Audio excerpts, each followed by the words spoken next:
From 0 to 16 million users. This is the path that Visme has taken. And I met with Payman Taei. He's the president, founder. He shares exactly what they did along the way, along with the things he wished they wouldn't have done that made things take a bit longer, and what their focus is to continue to push forward. This is a great story of founding a company, growing it, scaling, and learning a lot of lessons along the way. You're going to want to check this out. Welcome to SaaS-Story in the Making, the podcast that features the people who made the software world what it is today and the leaders who are shaping the future of technology. Here's your host, Matt Wallach. Welcome to SaaS-Story in the Making. So glad to have you here. My name is Matt. I am your host, and I am really excited about today's show. I'm talking to Payman Taei. Payman, how you doing? Doing good, man. How are you? Good. I'm doing great. And I really am looking forward to hearing what you have to say and sharing all of your expertise and experience. Let me tell everybody about you, Payman. So Payman is the founder and president at Visme. And Visme is an all-in-one visual communication platform for brands to create next-level interactive presentations, visual documents, short videos, and other forms of visual content in less time. My guess is you've heard of these guys. If you have not, definitely check it out. They absolutely know what they're doing and really, really helpful stuff. But Payman, thank you so much for coming on the show. Thank you very much. Thanks for having me, man. Absolutely. Tell me what's going on with you lately and what's coming up. Oh, not much. It's a grind working, innovating, working on our product. It's also very exciting, in the space that I'm in. It's visual communication, it's design, it's graphics, it's presentations, documents, essentially. We've created this platform that allows non-design professionals to create, any form of visual content. And we actually call it next level because you can create content that is static. It can just be a normal slide deck, or it can be as interactive with all the animations and hover effects and so on that you want. So we're basically like what was it in the movie Matrix? You had the red pill or the blue pill, and you take you take the red pill, and I show you how deep the rabbit hole goes. That's kind of how our platform is, So, that's essentially what I spend a lot of my time on the product every single week. And that's probably about 50% of my time is spent on that. Of course, the rest of it is about, hiring and operations and so on, that I'm involved with. But yeah, it's exciting to be a part of this company and all the things that we're working on. That's so cool. I love that. And it's so fun to see the growth over the years. And so basically Visme is built for somebody like me who doesn't have a lot of skills in graphic design or something like that, but needs some pretty things. Is that right? That is essentially it. So, you may be using traditional tools that, you have been using for many years. And at some point, and most people don't question it. They just keep using the same thing over and over again because that's what they're comfortable with. And that's great. And that's fine. I do that with certain programs. We are the platform that allows you to jump from there to a new area. And that is where, yes, everything's cloud-based now. We are a cloud-based platform. But we use the word next level. You create content that stands over your competitors, allows to improve information retention, and more engaging content. And so at the same time, you can do it in less time. We're a no-code platform like many others out there. So think of it as like a site builder. You go create websites in our platform. And let's say you use site builders like Webflow and so on. They're great and they require no coding, create these interactivities and content with all these beautiful templates and so on. Our system, our platform is essentially for that, except it's not for websites, it's for everything else. And so for internal or external communication, you can use it to take information that otherwise in the traditional ways, you might have a lot of bullet points on a slide or multiple pages of document, and you send it as a PDF or as a link to people to see it. But who's going to read all that information these days unless it's a long legal document? So in our case, one of the things companies do or people do is they take a lot of that information and they make it into snackable format. It might be a infographic talking about a certain process.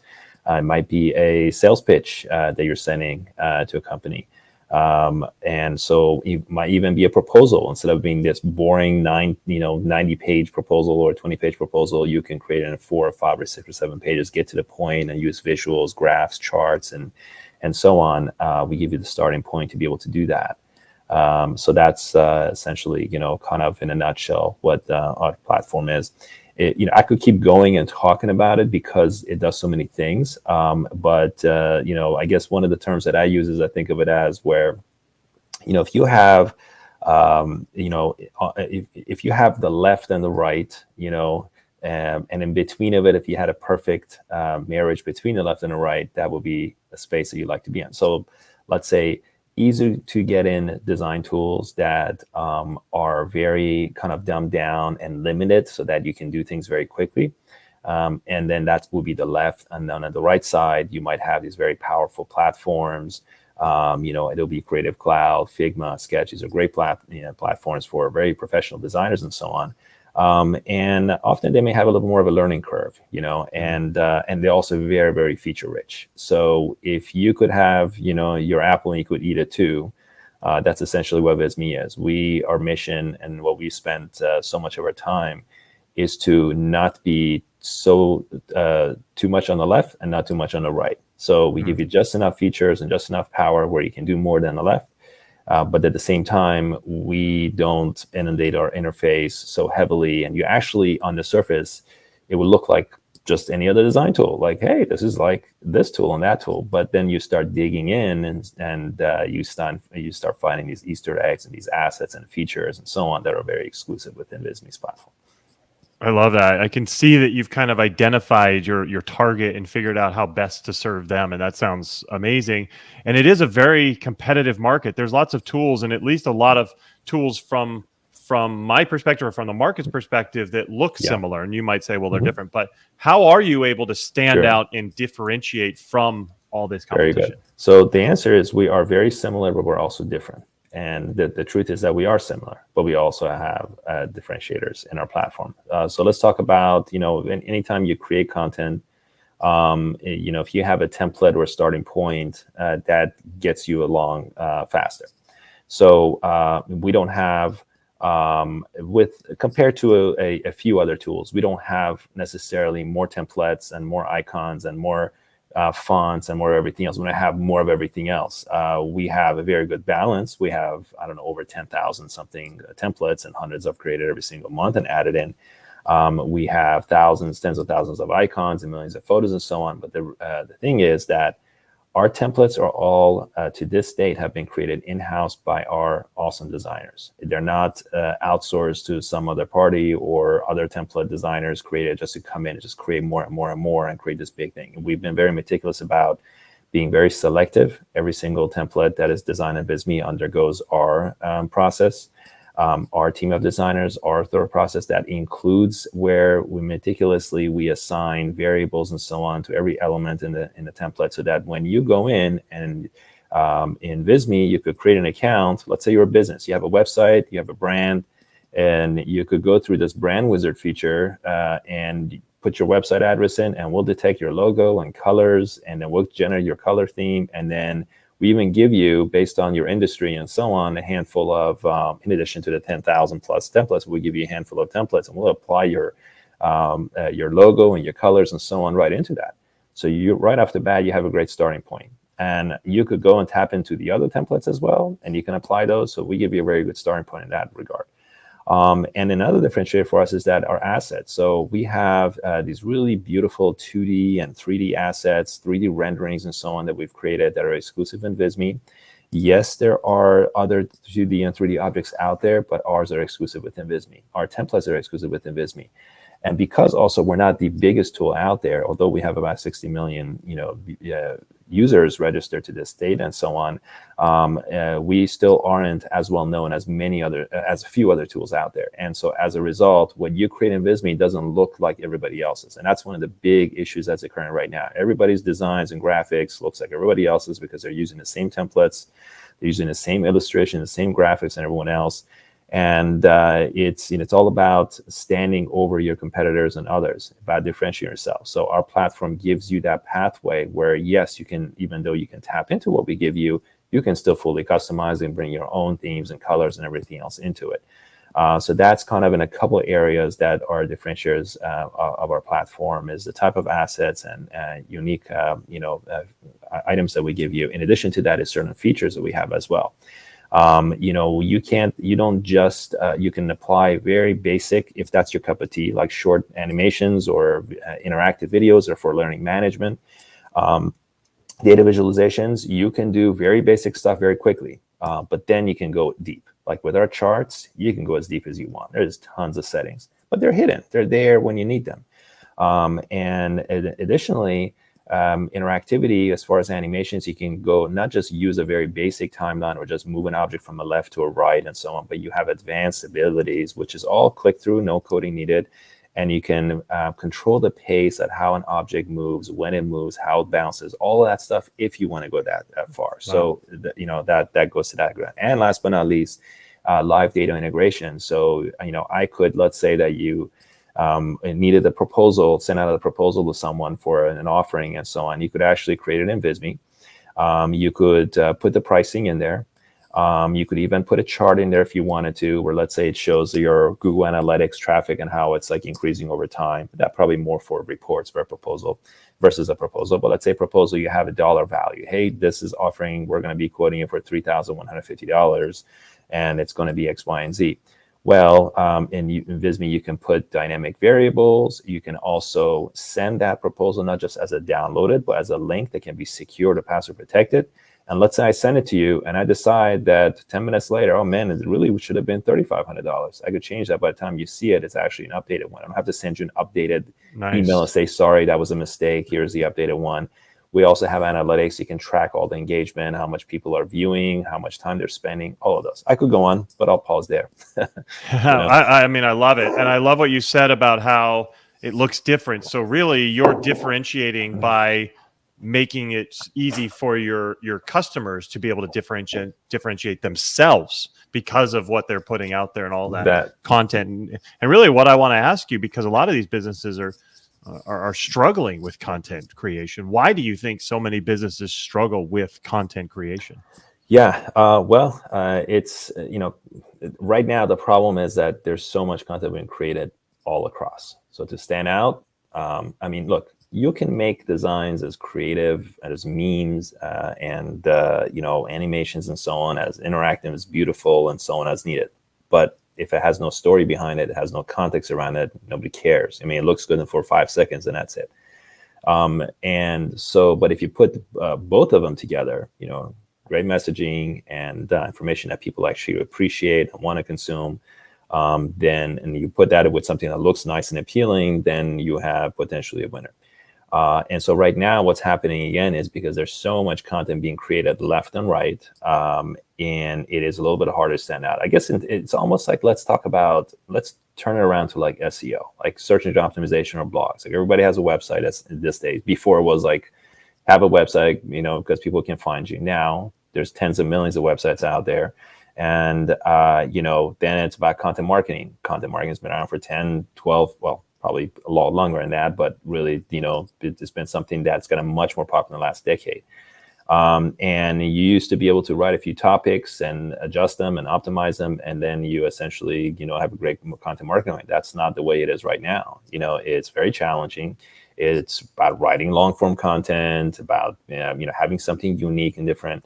So it's challenging because if you just create the same stuff everybody else is creating, you're offering absolutely no value. You have to offer value to your audience.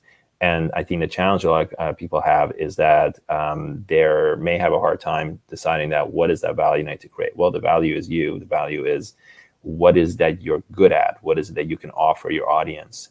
And what is it that they can learn about? And I think if you use that, and then of course around that you create a mechanism. So maybe you're an accountant and you want to talk about, simplifying. Look at the IRS codes. I mean, I still don't get it, right? And you go to the IRS site and there's like multiple pages and you're still figuring out. Imagine if you just took those and you just made it into very simple, easy to understand infographic. It could be a template in Visme and talk about types and so on. And you just break it down. Here's, it could be a flow chart. Look, if you're married or single, then it's this, and you could actually create that filter in a very easy manner. And that is something that you could use, in your own social and so on to actually inform people. It might be as in a TikTok format. You could be yourself recording it, talking about it, and then you switch that visual and you show it back and forth and you walk through it. And so there's different pathways to go. And I think it's that there is an over-consumption of the content right now.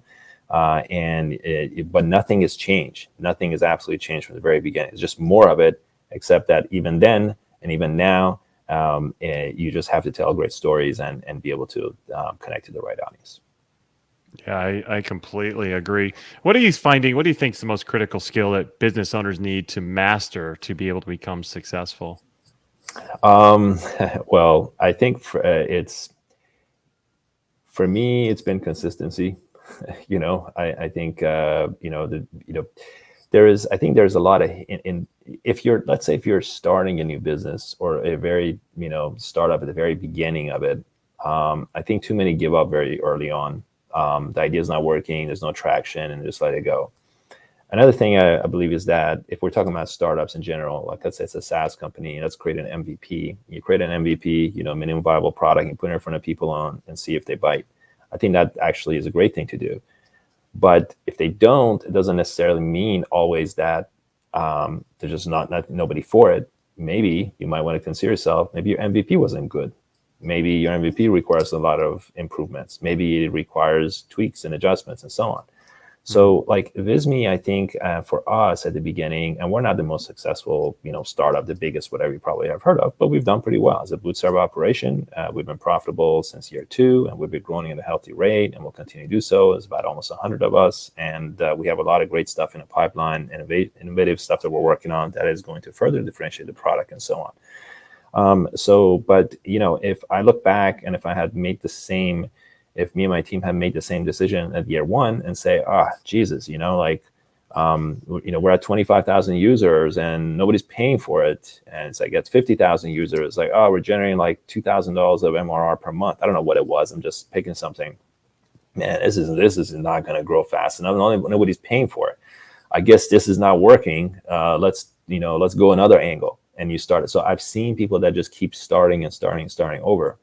But sometimes it just takes years, to make something work. And I think for us, we are at a stage where it's been almost 9 years or so. I mean, we really got more serious about it around 2015 or 16 because Visme was founded out of a web agency. I kind of self-funded it through there, like using some of the resources from there until it could stand on its legs and then do that. And that wasn't a big agency where it had millions of dollars. It was just thousands of dollars a month, that was coming in. So again, it doesn't have to be with a lot of money. But like looking at it now, I think we just have so much potential ahead of us to in a lot of ideas. And the challenge that we have is like, how do we do all these ideas sooner than later? And it's a matter of resource, not about running out of ideas. And sometimes people say, I've gone on your platform, you have all the features and all the content types and documents, proposals, short videos, everything. Is that what else is there to do? There's so much to do that I don't want to get into. It's almost frustrating thing about it. So I think I would say is consistency is key. And I think also is like hiring really, really good people. I think that's a challenge for everyone. We have some really good people here, and finding the next person and so on is always hard, and it's easy to hire average people, but it's not just about that, but also being a part of the community, believing your vision and mission and so on. Those are the things that I would say. And I will add one more thing. If it's a business that is starting, or I think sometimes businesses overspend very too quickly. And so they run out of cash, they run out of money, and then they have to resort to very desperate situations where it's about raising a round, they have to down round a lot, so they're going to devaluate their shares a lot and so on. Or it might be a case where they're just run out of cash. There's actually no other way to go. So there could be many different things. I think it's a combination of those. Is that and I guess the same thing like when you're investing, right? Don't, or let's say in real estate, don't. What is it? I thought it's called. Don't take it, or don't chew more than you can take, or something like that along that lines, so like don't go way above, sometimes taking in steps. And so in our case, and doesn't mean that's the right way to do it, but at least it's for us so far it's worked, is revenue goes up more, we put that more into investing into the Feeds product itself. itself. Exactly. So that goes. So Yeah, I that love number that. is much bigger now than it was 5 years ago, 7 years ago. Yeah. So you guys have grown significantly. You said early on it was pretty rough and flat, and you had to stay the course. But what are some of the early mistakes that you guys made that you wish, man, I wish we just would have avoided that? I think we still make them. I mean, mistakes are made all the time. So looking back, I think there is one thing I wish I had done differently. And that was to really, and it goes back to when I was talking about MVP. Our MVP, although it actually worked where it helped to set us in a direction, to kind of give you very quick context, is at first, Visme, not many people know this unless I've told a story, a while ago. We used to be, the purpose of Visme back in 2013 or so was to be a replacement for Adobe Flash, which was a plugin that, it was a tool to create animations for websites, right? And Apple didn't support it no longer. And so as a result, my thought at my agency was like, hey, let's create an animation tool, but it would be based on HTML5. Like there's no plugins needed. Nobody can get rid of it. And so the MVP essentially was that no designers showed up to their focus group, and they were all like non-design professionals, and they're not trying to create animations. They're trying to create like a presentation slide, infographic. So that was a pivot moment from that. But from there, I think what I would have done differently would have been to probably take an additional year at least to really improve the product, only get a small number of people in, get the product in a very, very good shape as a very strong MVP, and then do like a beta release and so on. But what we did was we just opened it up. And I know that's done now. A lot of companies essentially close the gap and they let people in and so on. So we would have probably done that. I think another mistake that was done in the past would have been where we didn't invest enough into, I don't want to say the marketing, but we weren't investing enough into the content marketing aspect, knowing how well it's worked for us. We would have done that a little bit earlier.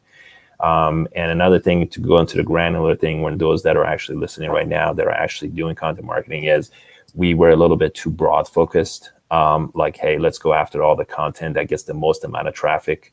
And so the more traffic we get, then more people will sign up, and maybe, more of them will sign up. But the issue that it caused was we just got a lot of free users coming in that are not essentially our ideal customers.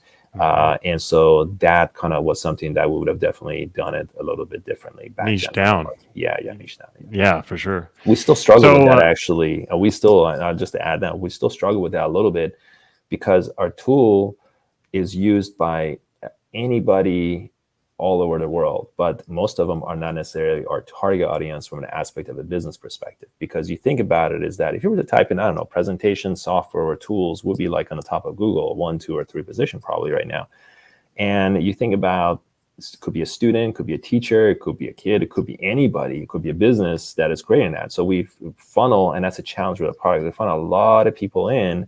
But the thing is that only a small percentage of them are really our ideal customers. So that's a challenge that we have and we're working on and fixing. And how do you fix that, of course, is to be more specific in terms of your audience and focusing more on those individuals. But it's very different when you're like a very B2B tool, because ours has a B2C aspect. We're a very B2B tool. So like, there's a tool called Respana and so on. I think you would have maybe interviewed Farzad. And it's like very specific, it's very niche. You know exactly who your audience and so on is. For us, it's very challenging because you can create a presentation or document, all sorts of, but they all have one common thing one common denominator, is that they all want to create better forms of content and more professional. Love so that. That's a common, yeah. Okay, that's fantastic. What one piece of advice would you share for other software founders who are just getting started? What would you tell them that would help them accelerate faster? I would say, let's see here, going back, I would focus on what the true problem is, and I will work heavily on solving that first. And we have made that mistake as well in the past. We went a little bit too feature rich early on, where we could have really solved and gone a little bit further if we had focused on the very specific use cases, the problem that users had. it's very, very easy to get lost in that mix. Like once you go to that part, it's like more features, let's create more and so on. But then you're not necessarily putting as much focus, if not more, on the very specific needs the user is coming for. And that's actually harder than easier to solve, at least in our platform, because it's so wide net in terms of people. If you have a tool, like I would say is, so you can be fairly successful if you create a product that is very specific niche towards like one ICP, and it solves that pain point for them very well. Unless you just execute terribly, you will be successful at it. It will be a matter of time. The problem, though, sometimes is that if it's so niche down and so specific, it might be a very small audience. So you would have to probably realize that, okay, like our maximum rev and market size that we can reach is going to be X amount. In order to do that, then we probably have to go out, like tap into other sectors and so on. As long as you recognize that I think is not a bad thing. And it actually probably easier problem to solve. So ours was different. We had to go like a funnel. We actually had to go this way. But some people just go like this, and it's much easier to solve. Got it. That's great stuff. Well, we've unfortunately, I should say, run out of time, Payman. Where can people best learn more about you and Visme? Sure. So to connect with me, just probably LinkedIn. I'm not as active. I will be getting more and more active on Twitter, I guess, at some point, but I've not been active on it.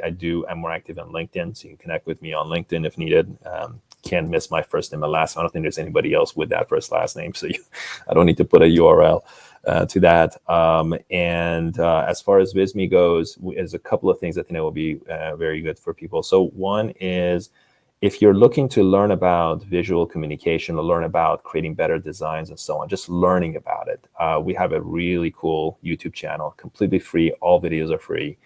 Nothing is sold there. And you just basically go to YouTube, and I think you type in Visme, and you'll find our Visme channel there. There's lots of videos there, and we call it Make Information Beautiful. We show you how to make information beautiful, talking about everything, sometimes about proposals and marketing plans and so on, even business tips sometimes. And otherwise, though, on Visme, you can just go to visme.com or .co. Either way, it takes you there. It's a free platform, and that you can start free and go as far as you want. And then, of course, we have premium options as well. But if you do, I have one challenge for those users that do that. If you go to Visme, sign up for a free account, but I want you to spend more than 10 minutes on it, just 10 or 15 minutes, not 2 or 3 minutes, because the magic of it, the platform really starts to show itself once you dig a little bit further, and that is where the things come through. That's where the differentiator comes through and so on. Yeah. Perfect. And we'll put all those links and such into the show notes, so everybody listening, you can see that. Everybody watching, you'll see it in the description as well. But Payman, this has been fantastic. Thanks for coming on and sharing all your expertise. Thank you very much, man. A pleasure. Thank you very much. Absolutely. And everybody else out there, thank you for coming. Thanks for listening. Make sure you're subscribed to the show. You don't want to miss out on any other amazing creators like Payman. So definitely hit that subscribe button right now, and then we will see you next time. Take care.